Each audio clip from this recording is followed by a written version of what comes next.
Good morning, everyone, and welcome. Good morning, good morning, good morning, Victor. How are you today? I'm good. How about you, Joe? What do you got on? That's a light pink. Light pink. Okay, good. I like it. They say, I think they say real men wear pink. That's what they say. Yeah. Well, I don't know what that means, but yeah. I guess as long as you confidence in your own skin, you know who you are. Yeah, exactly. Again, how do we know who we are? It's really all based on through God, your identity. Well, sure. Yeah, yeah. And a lot of us want to move away from that, and this is what had happened to Adam and Eve. Moving away, wanting to be a I instead of being in God or God in us. We want to be individual from our parents, from God. Right. A lot of kids, of course, we have our own identity, but we can't forget where we come from, our parents. Right. Our parents always going to be an influence on us. Because who we are is actually a little bit every individual you've met. Because, that becomes our personality, character.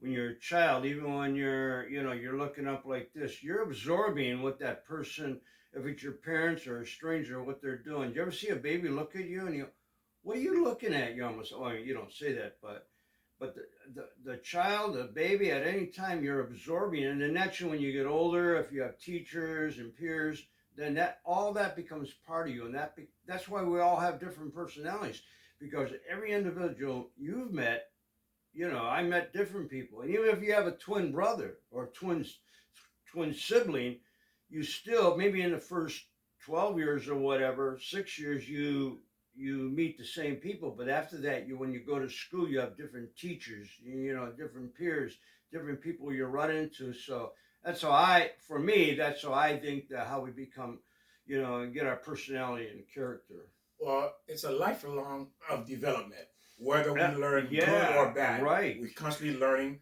Why do we make the decisions we make? The choices that we make is based on past experience and what we learn. Absolutely. So our decisions is based on our knowledge of previous knowledge in terms of what we learned, growing up and the interaction we have people. And if you listen to people when it comes to relationship, pretty much everyone has an opinion of a relationship because that relationship did not taste good. Right.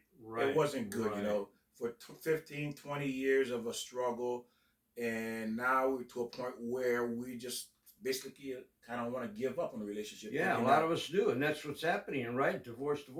And I'm saying on that note, Victor, I want to let you know who I respect of all people in the world, who I respect mostly is a single parent, single parents who have children, and then they go to work, they come home, and this is the parents who take care. I respect the single parent who takes care of business, takes care of their child.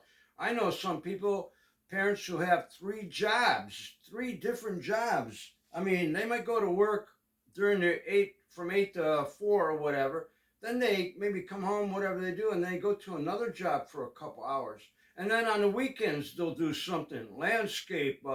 They might clean houses or go to somewhere. So and I respect that, because that's, to me, again, like I said, I have a lot of respect for a single parent who does business, who does the obligation and the respect that they have to have for their children and themselves. And that's not even something that should be recognized, because it should be something that's normal. Right. Normal for every human being, because why?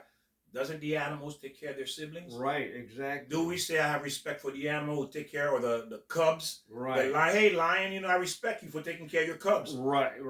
It's natural. It's a natural instinct. And we are higher than the animals. God says he created us to dominate the animals. So therefore, there are things in life that simply is something should be normal. Just like we breathe air is normal. And today it isn't normal. That's why, nowadays kids are running rampant, because the parents have the obligation of making money. That's their obligation, to be better than the Joneses, to have more money, have a better car, to look better, or whatever, have another facelift or whatever, because it's about me. And that's why now when you see parents who are responsible in teaching their children, to me, that's beautiful and amazing, really. And the reason it seems like that is because it's no longer hardly common. That's what I'm saying. It's not common for a parent to take care of their obligation, which you brought this child into the world. That's right, and that's why I want to applaud you single parents who are taking care of business. I really do. I admire you the most, the highest. Well, there's a lot of people we admire, but who takes care of business. I have to agree with Joe, because why? You understand your obligation. You brought this child into the world, and I have to say this one about this one woman that I met, and we're just talking, and she was telling me, "Hey, I sit down with my children after we got divorced, after she divorced her husband, and she said, listen, I take full responsibility for what I've done. I'm the one who picked him to be your father, so I take responsibility. Now he's still responsible for the wrong he's done to you." But I also have done wrong too by picking him the wrong person to be the wrong person to be your father. You see, that is absolutely beautiful, because why? She recognized she made an error, she made a mistake, and that she's she acknowledged that, and also let her kids know, hey, I made that mistake, so now her children can say, you know what, mom admit that she made a mistake picking the wrong father for us. Now maybe we need to be careful too when we decide to get married, who we're gonna pick, so we don't end up having to say that. We don't have to end up saying that to our kids. Hey, I made a mistake too. Right. My mother made one, now I'm making one. And I want to apologize to people when I get a little upset and I call people, you heard me say slut and this and that. Naturally, I'm not talking about you beautiful people. There are beautiful people who are taking care of business. I mean, you get mad at these people who are, I mean, they're just, they have no brain. They go on and they function without whatever they're doing, with not thinking, not about the other person. Yes, exactly. It's what is called selfishness, and God hates people who are not grateful, because why? It's about me, me, me. Who cares? I brought you into this world. Go take care of yourself. Exactly. I'm still looking for a man or a woman, and they're ignoring the kids. And remember, we met a young girl. She was, I think, 16 years old, and she got kicked out of 3 houses because the grandmother, the mother, the auntie had boyfriends that was abusing the auntie, the mother, or the grandmother, and she tried to stand up for the mother and the auntie and the grandmother. And guess what? The auntie, the grandmother, and the mother kicked her out the house, because why? She preferred the boyfriend that was abusing her over her own child. Is that right? You see that? She's threw this kid out because she wanted this guy who was abusing her, mistreating her over her own child. How can that be? Again, you see, it's about them. It's not about that child. You know, I'm trying to remember. This is years ago, and I think this guy was a serial killer. And then he was explaining to, his doctor. But what he was saying is that he remembers when he was very young, his mom would bring in a guy into the room, into the apartment, and she would take the child and throw him in the closet for hours and hours. Sometimes he would even wind up saying he had to pee in the closet. But he would hear the noise when he's like whatever age, maybe 5, 6 years old or older than that. And this is, not giving anybody an excuse why they do anything bad, but this is what he said. He grew up with that torture, being thrown in the closet. I mean, I was thrown in the closet at school, but that was different for a couple 45 minutes. Jean, do you remember that? Hi, Jean. Mrs. Kluter, that was her name. She threw me in the closet, because I was talking. Well, okay, get back to the point. I mean, we don't know the devastation, the trauma that we put on our children, whatever. I mean, it could be, you can say to your child, and this is devastating, you're no good. You'll never be any good. You're just stupid. You're a stupid little kid. And they grow up thinking that's what my dad told me, my mom told me I was stupid. And, it goes on and on like that. And then you get into chaos, trouble, or whatever. Sometimes it doesn't even have to be verbal. It could be the way, like you said, throwing you in a closet. Absolutely. Ignoring you. Absolutely. So there's so many ways we can traumatize and damage children. And the question you have to ask yourself, you weren't ready to have children. If this is what you have done to your children and to yourself, you were never ready. And what happened is because you were not taught. At the same time, again, we take the highest responsibility a human being can have is to get married and bring children into the world. And we know nothing about it. Absolutely. And we end up destroying ourselves, destroying these children, thinking, and how can that be? the highest thing, the highest responsibility a human being can have, we treat it like garbage, like it's nothing. We don't want to learn how to fix this. And I'll guarantee you, Victor, every one of us can flash back, maybe for a small incident, just one time or whatever, where we can relate with something like that happened to us. I don't want to bring anything up particularly, but like being thrown in a closet, or say you're stupid, or being slapped too hard, or being punished, or whatever the case verbally may be. abused. Yeah, we can all flash back, and actually, if it's done like that constantly, there's where the problem is. And I'll guarantee you another thing. You take people who are in prison, I'll guarantee you that their family structure was, what do they call it, dysfunctional? Dysfunctional, yeah. And you can't grow up, well, I even say Adam and Eve's family was dysfunctional. But you know what you have to keep in mind is this, is we all have to agree to a certain degree, you didn't know anything about going into this marriage. You didn't know anything about yourself either. And you were not prepared, because why? We're here to fix ourselves before we can. How can you get into something you know nothing about? And I'm going to show you something, how devastating it is. One, you don't know anything about marriage. You were not taught. 50% already, you lost this marriage. Two, you did not fix yourself. Another 50%, you lost this marriage because you don't know anything about how to fix yourself. And three, you have desires, wants, and needs you're going to go after, you're going to put first. Another 50% you're going to lose in this marriage.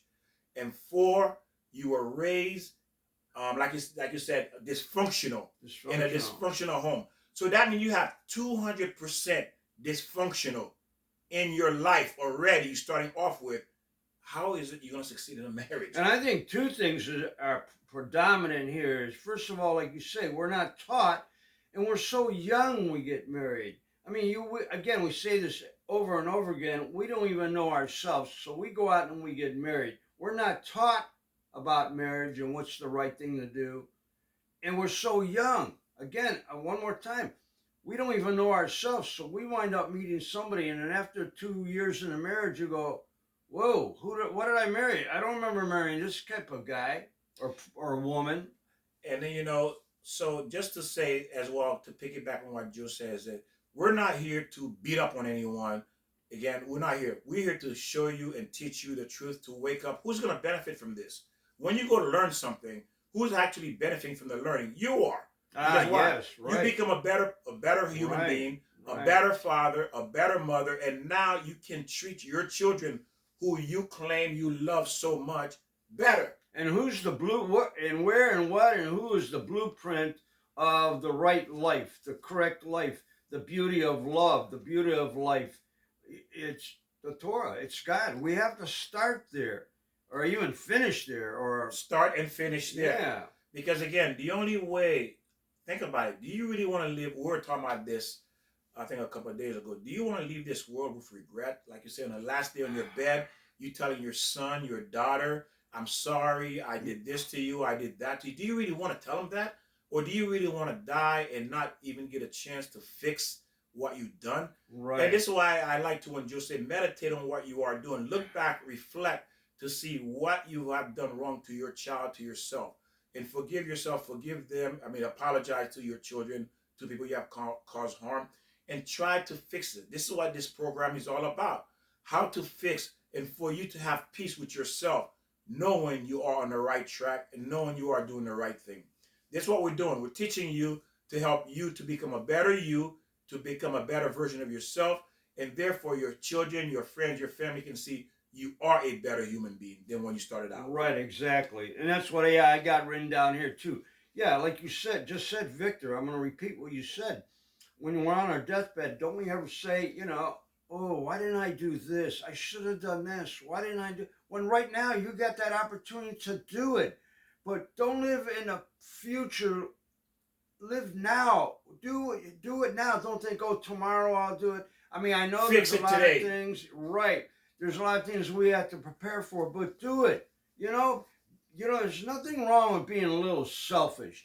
It's as long as you take care of responsibility, you can be, okay, whatever. It's one day a year, one day a week, whatever. You go, okay, hey, you kids, stay away, go away. I'm going there. I'm doing, be a little selfish. Have a little pride in yourself and do what you want to do. And what Joe is saying, to piggyback on, is that if you do the right thing with your kids, you can take a little time off to yourself. Why? Because they can. Because these kids know the right thing. You taught them the right thing, so you can, like say, go on a mini vacation. Because you know what? You train your kids in the right way. You're confident. You know it's done properly, and they're good. So therefore, you're not afraid to go on vacation. Because why? Your kids are good. So we all want to leave this world knowing our kids going to be in good hands. Every parent wants that, who are good, who wants the best for their kids. But again, if you yourself is broken and you don't have the education, how are you going to even have a family, fix a family? Because you have no idea, So, people have requested that my daughter has requested to do videos on these different topics. Because I told her, listen, we all went into this relationship, into this marriage. We knew nothing about it. All we probably was given was get an education, find a good person. Okay, that's it. That's it. How are we supposed to do that? It's impossible. It's like somebody threw you on the job, say, here, he's the key to the office, and then turn the lights on, and then they walk away. Right. Well, what am I supposed to do here? We don't know. So, you see how stupid that is, how ridiculous it is if you were to show up on the job and that's what they told you, because why? We know nothing. So again, this is what all this is about. And we're going to continue about how can eating is good for our marriage, is good for our sex life, is good for the animal, is good for the plant. How can all this thing be good when God commends us to kill animals, to slaughter them? And how does that tie into our intimacy, our sex life? And, so again, we're showing you how all of this, God put this together. And the thing is, we're thinking that God doesn't know, but God had structured this world in a way that we can't even begin to understand how everything's connected. So this is what we're doing, trying to show you how everything is connected, why we do what we do, why God commanded us to do that. So last time we left off, and we don't have all those answers. We're still learning ourselves. Yes. So, you have to come up with answers what is right for you in the right, righteous life. And again, that's how we're connecting. He says, where we left off, it says, don't eat for two people. Your eyes will always, is describing, your eyes will always want more when you are eating. Because a lot of people, again, remember we talked about it last week or last time, is that eating is called a war. It's a time that you're going to war, because when you're eating, you're actually creating war in your body. And we talked about the two sins that completely cover the body, which is eating and intimacy. Those are the activities that can become a sinful thing that will affect the entire body. Is eating and intimacy that will affect the entire body. So it said, if you allow a little bit of time to pass, you will start to feel full because your body started digesting. You know how you started eating and you still feel hungry? Well, the body hasn't started digesting, so you keep eating. Right. Eating. You're actually fuller before your mind. Your body knows, but your mind says, no, you're not full yet, keep eating. Exactly. And you get to a person, oh, wow, I'm over it. Oh, God says not to do that, okay? I'm guilty of that. I go, okay, one more bite. Okay. And then there's only a little left and you can't save it. You don't want to throw it out. You go, okay, let me finish this up. How many people have done that? I've done that over and over again. Actually, it says fasting is good in terms of for sins. Well, I'll piggyback on it right now while Joe just talk about it. So in the Torah, it says, when you're eating, eat at least 3/4, of your body, and then leave a little bit of food behind. Why? To show you have control. You're not an animal. Only an animal will eat everything and lick the plate. You're an animal. You ever see a dog eat when they're hungry? God says don't be like the dog. Well, part of that is when I was brought up and growing up, if you left food on your plate, your parents would say, hey, finish that. There's people in China starving or in the world starving, so finish that up. So actually when I leave my plate, it's licking clean. I don't know if it's psychologically that happened to us or what, but and you're right, Victor. We wind up piling on too much and we go back for more. Yes. So the Torah says, act like a human being when you're eating, meaning that it's fasting. The way you fast is by not eating all of it. You leave a little bit of food left. Usually we think about the last piece is the best tasting, the last drop of it. No, because it's showing self-control. That's one. It's showing You're not an animal, and then you don't eat until you stuff like a pig. You see? So those are part of the war, meaning that you're behaving like a human being. There are people who are going to get into that. I just want to piggyback what Joe's saying, and I don't lose the thought because he brought something good up. But it's showing good manners. Right. Good manners instead of like, yeah. Ooh, that's an animal. Some of that. Let me, I don't know if I mentioned this last time, but I'll tell you one reason why most of us are fat. Just think of our lifestyle, Victor. Mm-hmm. What do? You get up in the morning, 4 or 5 o'clock, you don't want to do that. Then you got to rush around. Maybe you have to help kids do something. You don't want to do that. Then you get in your car, you're on the freeway, and you're frustrated. You go to work, you don't love your boss, you don't like your boss, you don't want to be doing this, so you're frustrated. Bear with me now. I'm with you. You're back in the car, you're driving home, you're going through all this traffic. You get home, and all of a sudden somebody yells at you, whatever, your spouse, do this, do that. So here it is, Victor. You're sitting down at the table and you're eating. That's the only pleasure sometimes people have in their life, and they don't want to stop. I've been there. I go, man, this is so good. I had like a work day. It wasn't like I was mad or frustrated, but it was a rough day, and I'm eating. Stressed. Yeah, I'm eating. And it's so good. So I want to keep on eating because that pleasure right there. That's a beautiful point. I've never read that, and that may not be true, but it's got to be true because I felt that. Again, I'm going to say, you're frustrated all day long for whatever reason. Now there's pleasure. And then what do you do after you eat? Ice cream. You got to have a dessert, whipped cream puff. Oh, another pleasure. So there's our pleasure. It does. Food does bring pleasure, soothing to our soul, to our body. It does make us feel good. That is true. But again, at the same time, we eat to live. We don't live to eat. Right. You see the difference? Right. There are people who live to eat. Hey, I'm Italian. Yeah, I'm living to eat. So the Torah is teaching us manners about how to eat, how much to eat. Look how beautiful it is. It's teaching us so many ways because why? Through eating, you can tell somebody character as well. You see that? People didn't even think about that.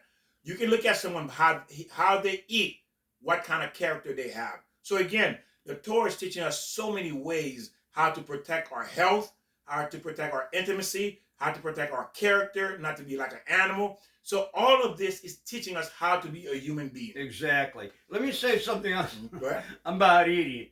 And I'm sure everybody's done this, or a lot of people have done this. Do you ever, whatever, maybe you're eating the whole, you got the whole cake out. You're not slicing, or let's say ice cream.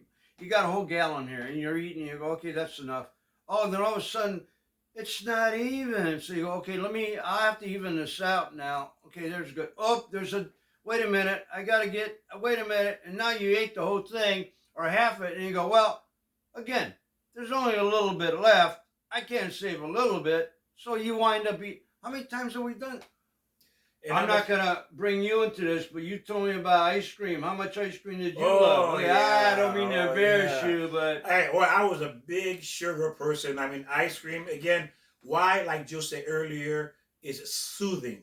It makes you feel good. But again, this is... See, if you don't learn Torah, you would not know it's wrong. You see? You would not know wrong. Not only that, it's unhealthy too. Unhealthy. Unhealthy to eat like I was eating the ice cream. So again, the Torah is teaching us how to stay healthy, how to manners. That's true. How to control ourselves. But we know, you know. Yeah. One more scoop. Yeah. Well, you know you had enough. That is true, Joe.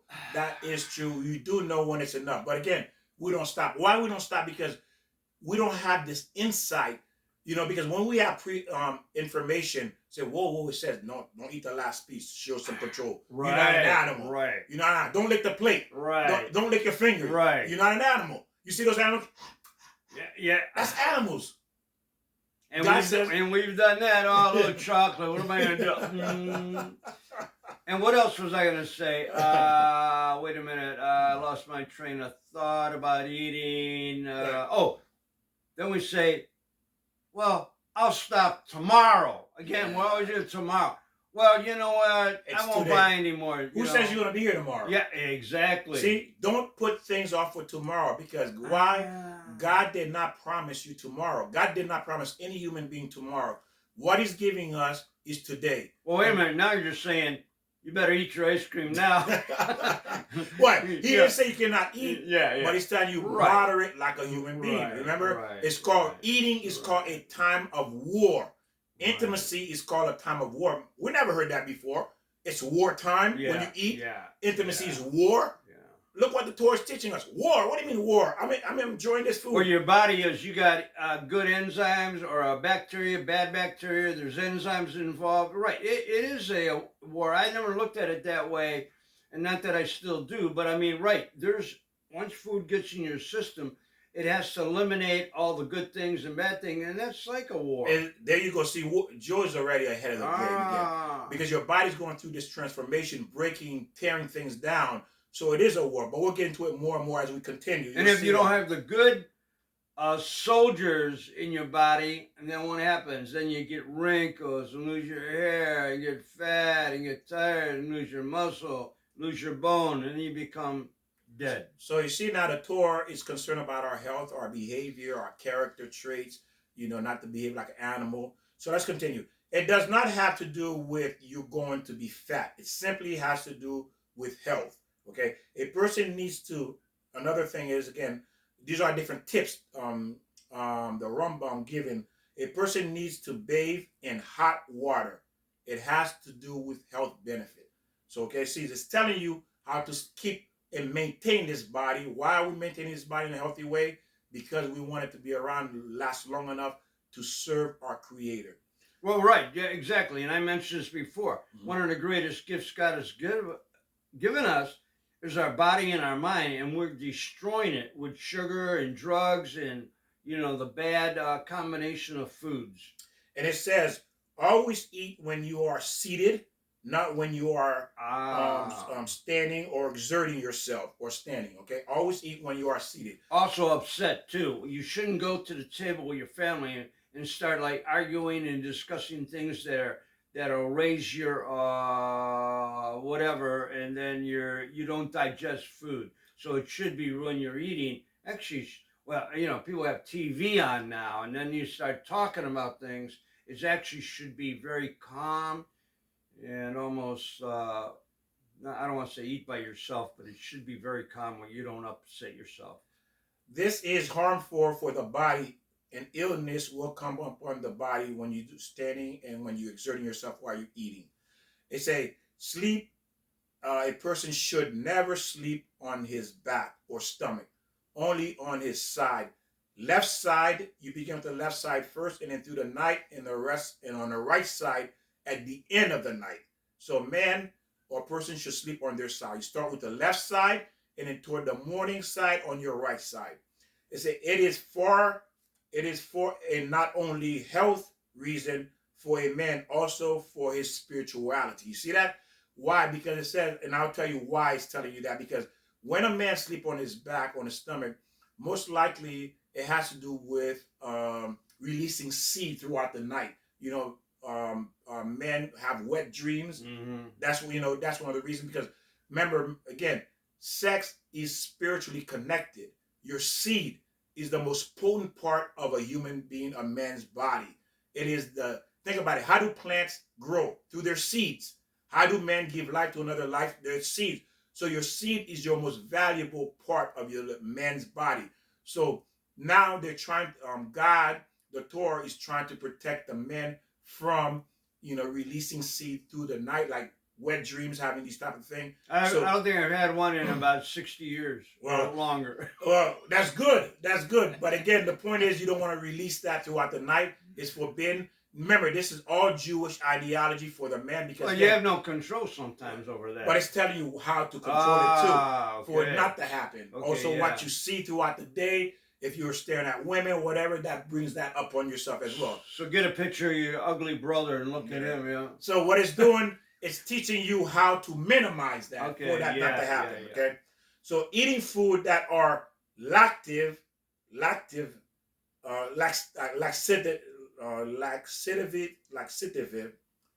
lactive.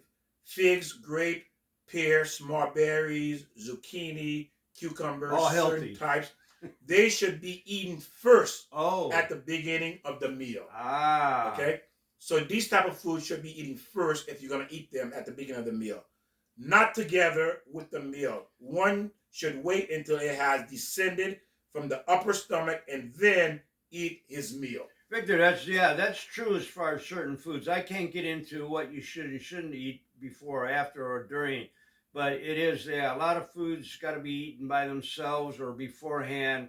So yeah, Victor, I never. Thanks for bringing that up. This is the Torah. This is not mine. Yeah. And this is, remember, this was done thousands of years ago. This was written, because how do these people know this thousands of years ago? We thought they were primitive, but look at the information. We're getting information from a society we thought was primitive. And the reason behind that, it says always eat the